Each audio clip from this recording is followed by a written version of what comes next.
Congolaises, Congolais, mes très chers compatriotes, le 30 juin, nous célébrons bien plus qu'un simple anniversaire. Nous célébrons l'âme de notre nation, sa force et sa résilience. C'est une célébration de notre liberté chèrement acquise par le courage et les sacrifices consentis par les pères de notre indépendance qui ont combattu sans relâche les affres du colonialisme pour que nous puissions jouir de notre liberté et de notre souveraineté. C'est ici le lieu de rendre un hommage appuyé à leur bravoure, à leur détermination et à leur vision lumineuse pour un Congo uni, libre et prospère. Aujourd'hui, nous sommes 64 ans plus âgés, 64 ans plus forts, 64 fois plus déterminés à poursuivre l'œuvre de nos pères fondateurs. Le cheminement de notre nation nous renseigne que l'indépendance chèrement acquise est certes un choix délibéré de responsabilité, mais elle ne devient véritablement un acquis que lorsque nous en faisons un pari ambitieux, celui de la volonté inébranlable de tout un peuple d'aller toujours vers le progrès économique et social pour un bien-être durable. Elle est un combat continu qui exige notre unité, notre solidarité et notre engagement pour un avenir meilleur pour tous.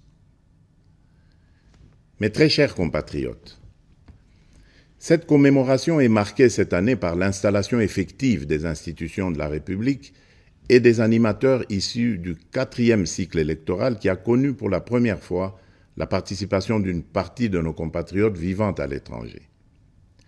Ce processus est appelé à s'étendre à l'ensemble de la diaspora congolaise à travers le monde.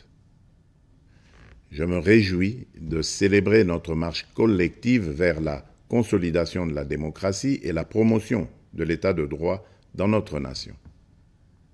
Il est crucial que nous reconnaissions l'importance de ces valeurs fondamentales pour assurer une société juste, équitable et prospère pour tous.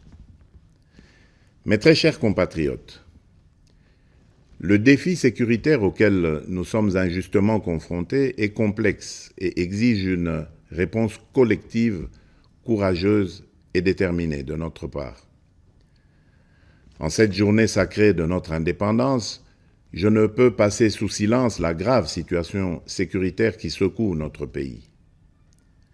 Ce qui se passe à Kanyabayonga, à Kaini, au village du sud de Lubero ainsi que dans les territoires de Rutshuru, de Nyiragongo et du Masisi, constitue une agression flagrante contre notre souveraineté nationale et la paix de notre peuple. En ma qualité de président de la République et commandant suprême des forces armées et de la police nationale, je tiens à vous assurer de ma détermination inébranlable à défendre l'ensemble de notre territoire et à rétablir la paix. Nos vaillants soldats sont en première ligne et ensemble, nous triompherons de cette agression injustifiée. À nos frères et sœurs de Kanyabayonga et des régions avoisinantes, je veux exprimer ma profonde solidarité et ma compassion face aux souffrances que vous endurez. Votre courage et votre résilience sont une source d'inspiration pour la nation tout entière. Soyez assurés que je mets tout en œuvre pour rétablir la sécurité et protéger nos concitoyens. Je viens de tenir un Conseil supérieur de la défense élargi et des instructions claires et fermes ont été données pour la sauvegarde de l'intégrité territoriale de notre pays. Ensemble, unis et déterminés, nous surmonterons ces épreuves et nous restaurerons la paix et la sécurité dans notre chère patrie. Mes très chers compatriotes, les forces extérieures hostiles qui agressent injustement notre pays évoquent le prétexte farfelu des supposées exactions commises contre les communautés rwandophones établies chez nous. Les justifications brandies par les auteurs connus de cette agression sont manifestement dénuées de tout fondement. Je tiens à rappeler fermement que la République démocratique du Congo, fidèle à son hospitalité légendaire, respectueuse des principes humanitaires et de ses obligations internationales, a toujours, depuis son accession à l'indépendance, accueilli par vagues de réfugiés venant des pays voisins.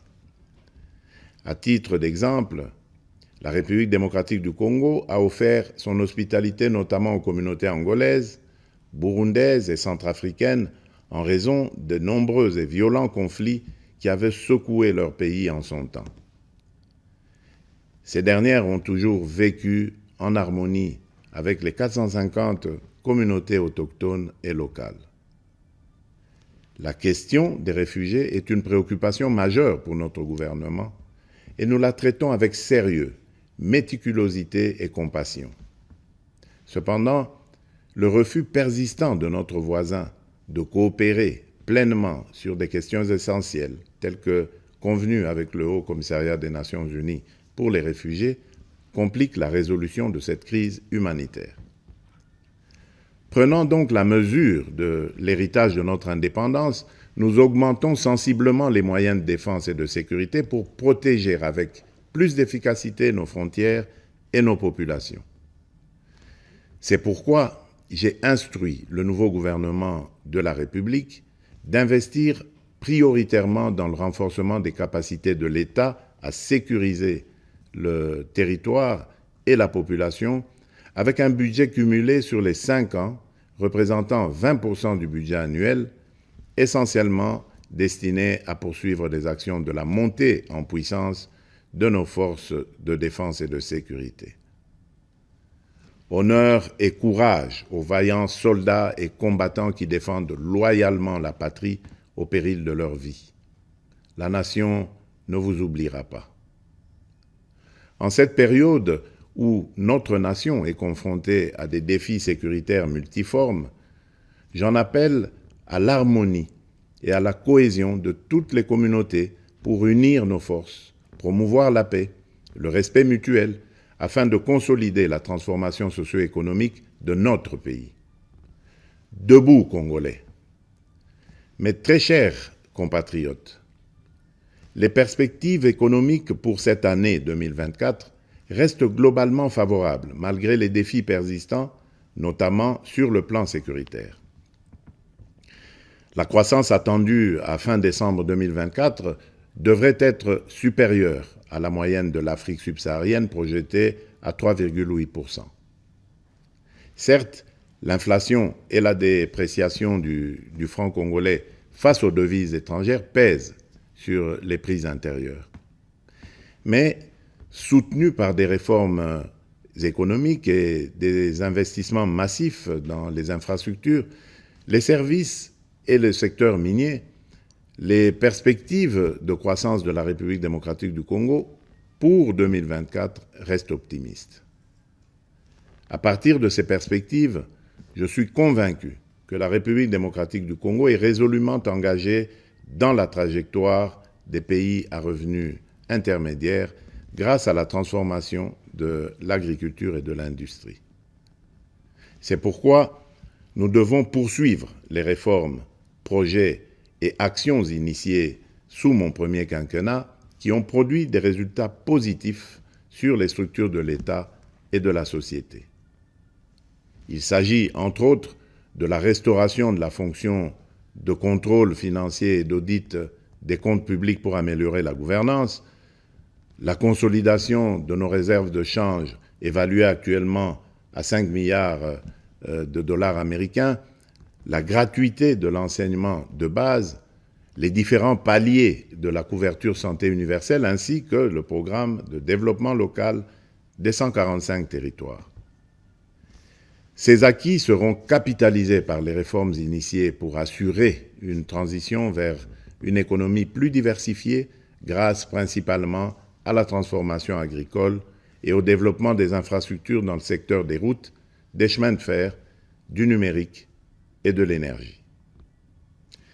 Dans ce sens, j'ai instruit le gouvernement d'accélérer dès cette année 2024 le déclenchement de la deuxième phase de ce vaste programme minerai contre infrastructure qui va contribuer à la promotion du marché intérieur et à la création d'emplois.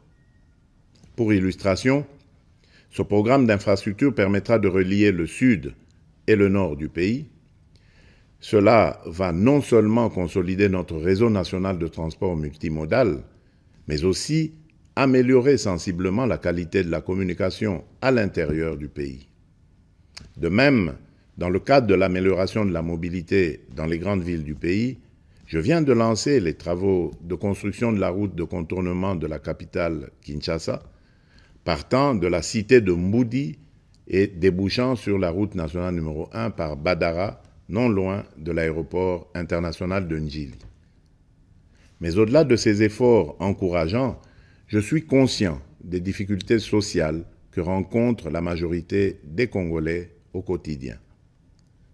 En ma qualité de garant de la nation, je peux vous rassurer que cette situation me tient à cœur et que rien n'arrêtera ma détermination à y apporter des solutions idoines et urgentes. Aussi, ai-je instruit le gouvernement à prendre des mesures nécessaires pour alléger le coût du panier de la ménagère et améliorer le pouvoir d'achat de la population. Mes très chers compatriotes, la véritable indépendance et la liberté découlent inévitablement du développement, fruit d'un dévouement et d'une prise de conscience profonde de nos responsabilités. Ainsi, en célébrant notre fête nationale, nous sommes tous interpellés à embrasser pleinement la maturité de notre nation et à assumer pleinement les devoirs qui en découlent. En tant que citoyennes et citoyens congolais, où que nous soyons, il est impératif de nous engager résolument pour promouvoir les valeurs de solidarité, de justice et de travail. C'est en nous appropriant véritablement de ces idéaux que nous prendrons pour de bon le plus bel élan, comme nous y invite notre hymne national, et ce, en vue d'ouvrir la voie à un avenir radieux pour notre pays, lui permettant ainsi de prendre sa place légitime parmi les nations influentes du monde. Bonne fête nationale à toutes et à tous. Que Dieu bénisse la République démocratique du Congo, son peuple et tous ceux qui l'ont choisi comme pays de résidence. Vive la République démocratique du Congo. Je vous remercie.